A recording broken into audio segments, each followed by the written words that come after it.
buvunanyizibwa bwabo walimu abasituse okubeera nga balaba abantu bano eddiini yaabwe nga tebula. Kyovula ne Musa yanakuwala n'abuuza muganda we, kiki wakoze idh ra'aytahum dhallu, wakozeewo ki ng'olaba abantu abo babula? Kubanga amaana etuli mu nsingo oba eri mu nsingo abo abasomye.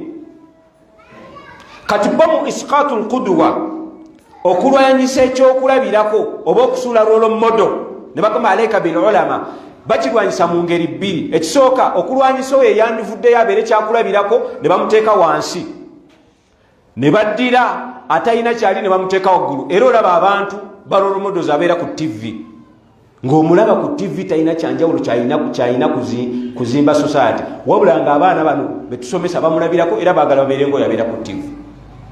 Naye nga talina qiima, talina value, akunama, atamiira, akola biki, naye nga bamuteekamu sente nyingi.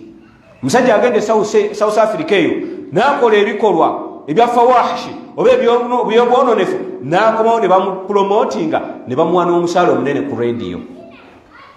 Isqatul qudwa, okusuula kye bayita role model mu society. Bannaye abamanyi kintu kya bbeeyi oba baseka basomesa eddiini. Kyovula bo bajja mu society badiringa nabo kuba gwe bakuleka oba toyina makulu. Idhan ahibatun fillah, baganda bange, ekibangambisa kino tuzuukuke, tumanye kutya bw'olina okutambula nti ebikwetoolodde,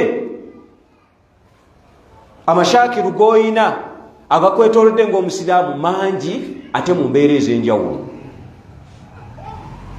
Kubanga ne bano baduaati abatalina kubeera nga bakula mu kumanya, nabo bafuuka ekikemu era bafuuka fitina eri obusiraamu.